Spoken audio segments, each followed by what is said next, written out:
여러분 주위를 가만히 돌아보면 미워하는 사람이 멀리 있습니까? 그렇지 않아요. 가까이 있어요. 또 여러분을 미워하는 사람이 멀리 있던가요? 가까이 있어요. 주변에. 차라리 먼 사람은 상관하지 않아요. 멀리 있는 사람, 관계가 먼 사람은 얘기도 안 하고 상처도 받질 않아요. 부모와 자식지간, 부부관계, 또는 친구, 친척, 심지어는 교회 안에 있는 성도들 간에 여기서 말썽이 일어나는 거예요. 말썽이. 미워하게 됐고 미움받게 됐고. 여러분, 사랑하며 살아도 부족한데 미워하며 살아서 되겠어요? 우리가 조금 전에도 뭘 얘기했습니까? 거룩한 공동체를 세우는 일에 적극적으로 동참하겠습니다. 거룩한 공동체 적극적으로 안 하셔도 돼요. 그냥 사랑만 하면 돼. 사랑만 하면. 여기에 사랑이 충만하면 저절로 이 공동체는 건강해져요. 그런데 울근불근하고 다투고 시비 다툼 이게 생기니까 병드는 거예요. 사람은 사랑을 받고 사람을 먹고 사는 존재입니다. 그러니까 누군가 사랑도 하지만 내가 사랑을 받고 또 사랑을 먹으면서 사는데, 그런데 이 사랑이라고 하는 걸 혼자 하는 게 아니에요. 함께 하는 거예요. 상대가 있는 겁니다. 내가 사랑할 상대, 대상이 있고 물건이 있고 그럴 때 사랑을 하는 거예요. 사랑이 있는 곳에는 기쁨이 있는 줄로 믿습니다. 우리가 서로 사랑하면 하나님이 기뻐하시고 사랑하는 자신뿐 아니라 많은 사람을 기쁘게 하는 거예요.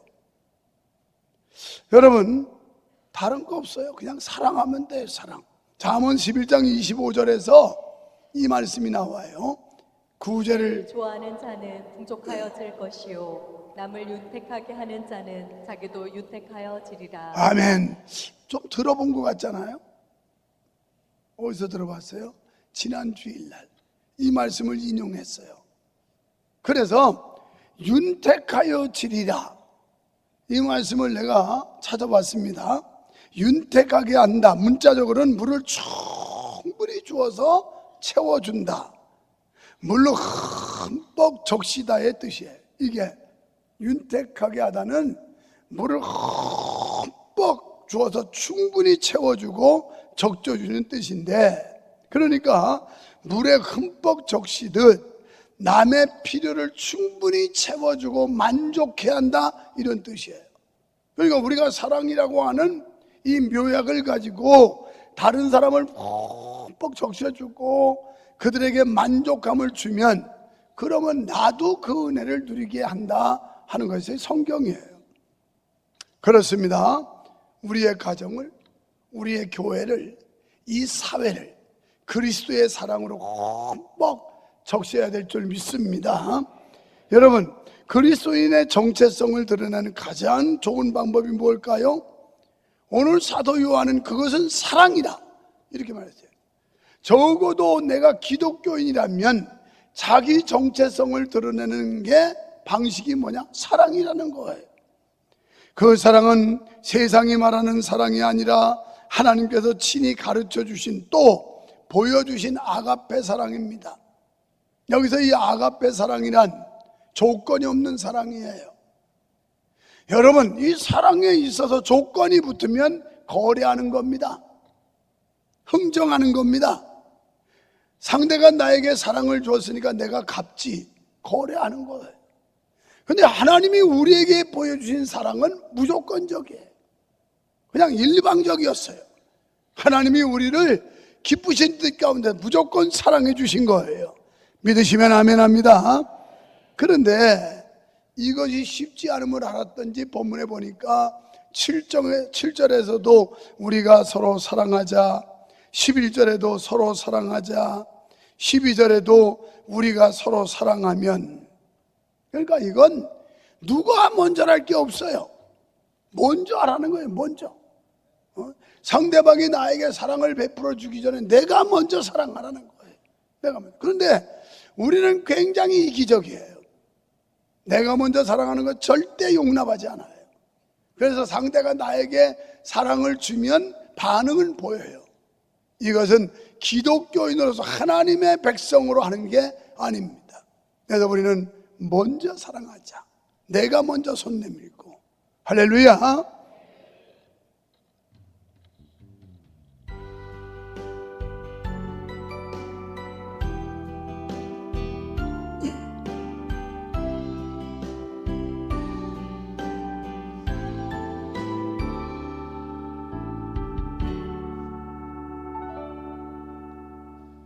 내가 먼저 손 내밀지 못하고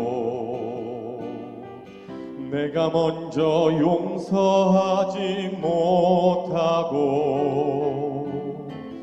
내가 먼저 웃음 주지 못하고 이렇게 머뭇거리고 있네. 그가 먼저 손 내밀길 원했고 그가 먼저 용서하길 원했고 그가 먼저 웃음 주길 원했네. 나는 어찌 된 사람인가. 오 간교한 나의 입술이여, 오 옹졸한 나의 마음이여, 왜 나의 입은 사랑을 말하면서 왜 나의 마음은 화해를 말하면서 왜 내가 먼저 져줄 수 없는가. 왜 내가 먼저 손해볼 수 없는가. 오늘 나는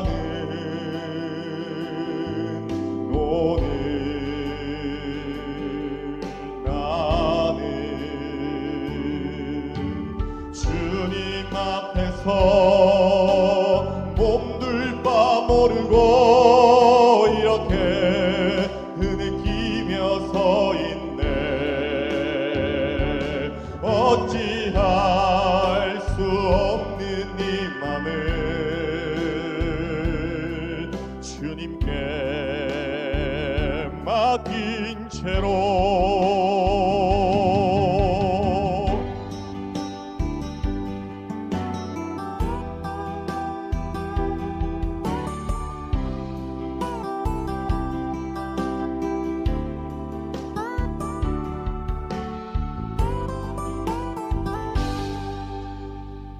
내가 먼저 섬겨주지 못하고 내가 먼저 이해하지 못하고 내가 먼저 높여주지 못하고 이렇게 고집 부리고 있네. 그가 먼저 섬겨주길 원했고 그가 먼저 이해하길 원했고 그가 먼저 높여주길 원했네. 나는 어찌 된 사람인가. 너 추악한 나의 욕심이여, 너 서글픈 나의 자존심이여, 왜 나의 입은 사랑을 말하면서 왜 나의 마음은 화해를 말하면서 왜 내가 먼저 져줄 수 없는가. 왜 내가 먼저 손해볼 수 없는가.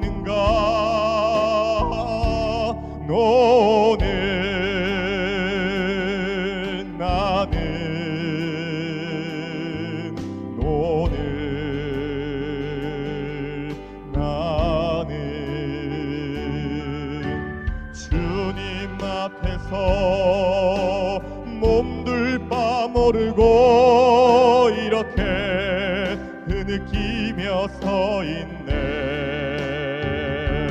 어찌할 수 없는 이 맘을 주님께 맡긴 채로 어찌할 수 없는 이 맘을 주님께 맡긴 채로.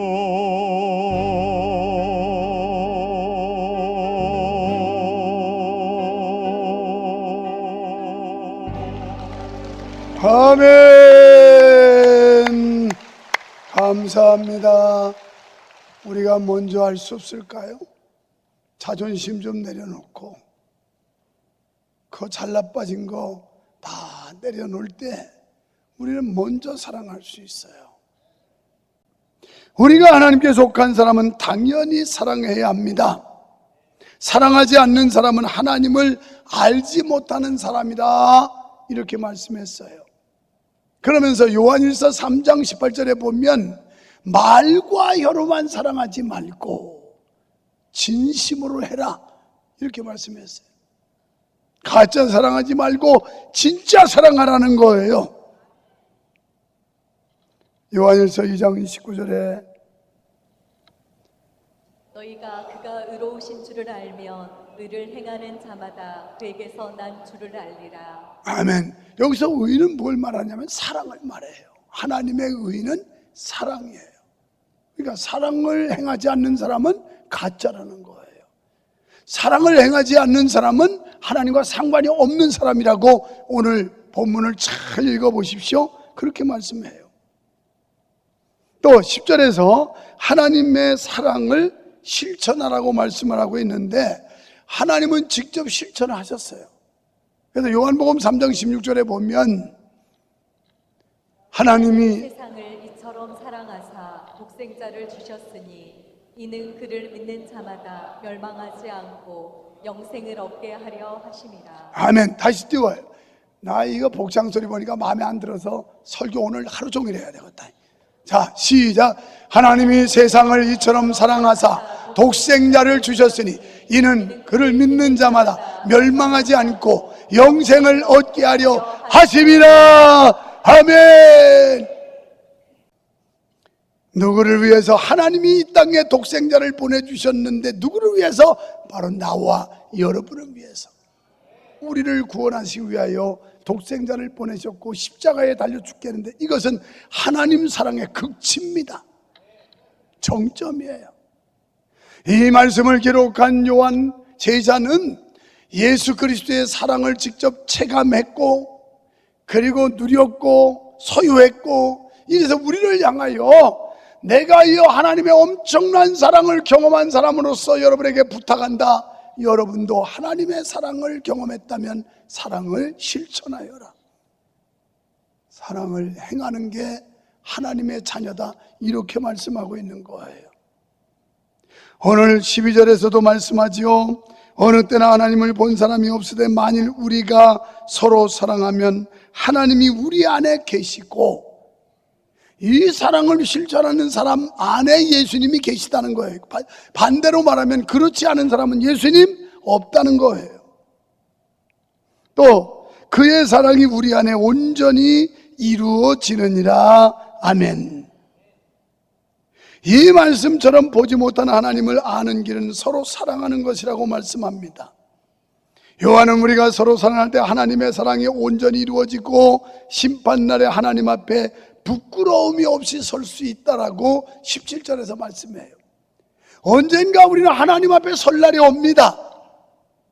그때 사랑을 실천한, 하나님께 사랑만 받고 사랑을 행하지 않은 게 아니라 그 사랑을 실천한 사람들은 하나님의 심판대 앞에서 떳떳이 당당하게 영광스럽게 설 수 있다라고 말씀해요.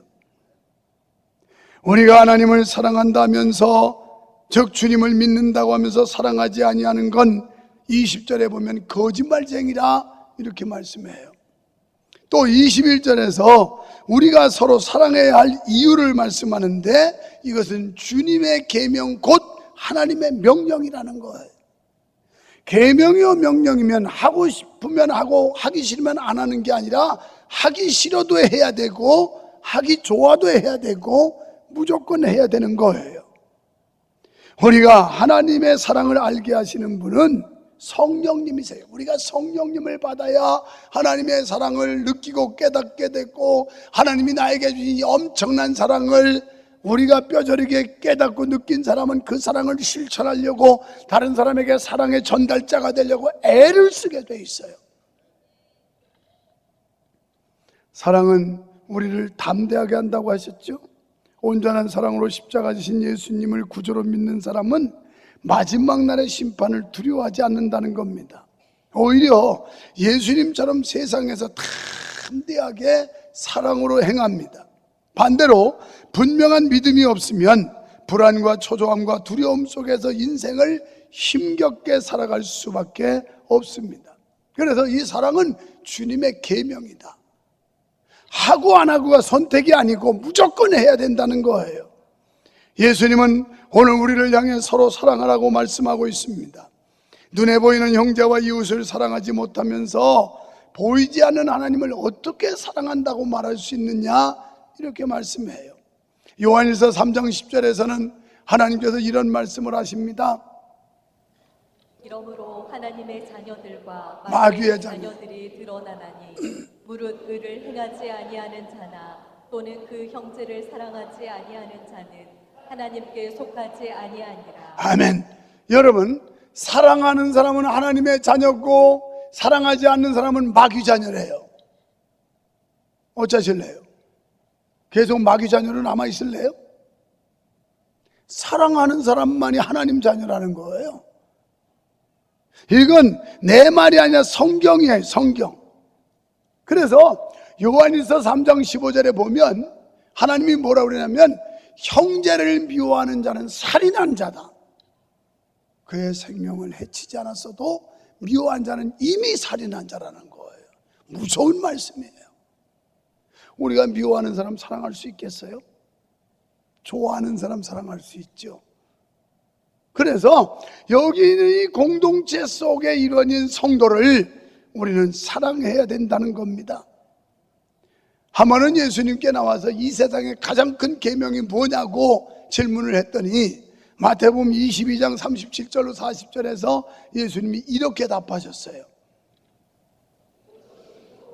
예수께서 이르시되 내 마음을 다하고 목숨을 다하고 뜻을 다하여 주 너의 하나님을 사랑하라 하셨으니 이것이 크고 첫째 되는 계명이요 둘째도 그와 같으니 내 이웃을 내 자신같이 사랑하라 하셨으니, 이 두 계명이 온 율법과 선지자의 강령이니라. 아멘.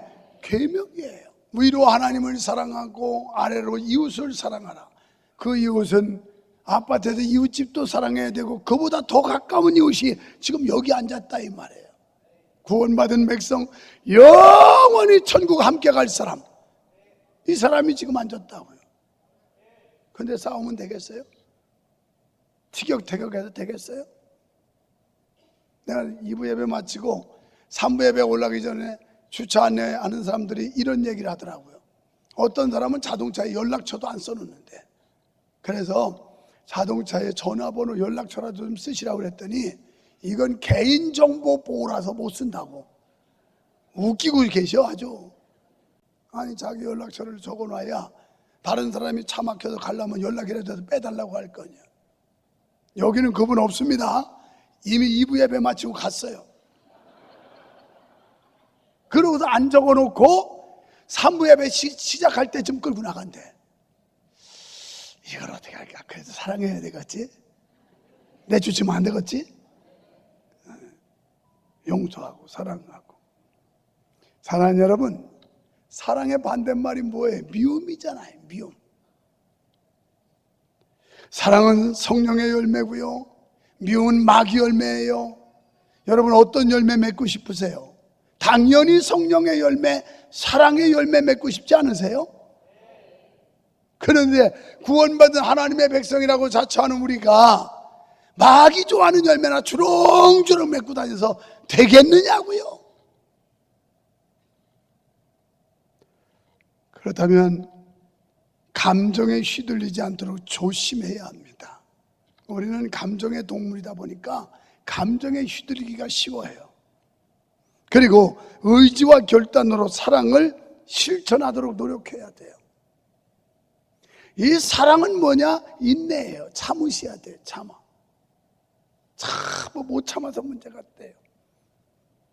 그래서 사랑장이라고 하는 고린도전서 11장 4절에 보면 사랑에 대해서 사랑은 오래 참고, 사랑은 온유하며, 사랑은 시기하지 않으며, 이렇게 나와요. 사랑은 오래 참고, 사랑은 온유, 부드럽고, 그리고 시기하지 않는다. 다른 사람이 좀 돋보이고 열심히 하면 공격해가지고 그 사람 기껏 꺼놓고 열심 떨어뜨려 놓고, 이거 시기심이에요. 전부 다. 그래서 공동체를 병들게 해요. 사랑에는 능력과 치유하는 힘이 있다는 걸 믿으시기 바랍니다. 실제로 미국에서 있었던 일이에요. 미국의 병원에 쌍둥이를 임신한 이제 그 임산부가 조산기가 있어서 들어옵니다. 그래서 쌍둥이를 조산을 해요. 너무 일찍 나와가지고 인큐베이터에다가 쌍둥이를 각각 넣었어요. 그런데 쌍둥이 동생, 이 아이가 심장이 안 좋아가지고 점점 죽어가는 겁니다. 의사가 크게 걱정을 하고 있을 때 간호사가 이렇게 말해요. 선생님, 어차피 저 애 죽을 건데 죽기 전에 자기 형 있는 인큐베이터에다 같이 넣어보면 어떨까요? 근데 이 병원법에는 그게 위반인 거예요.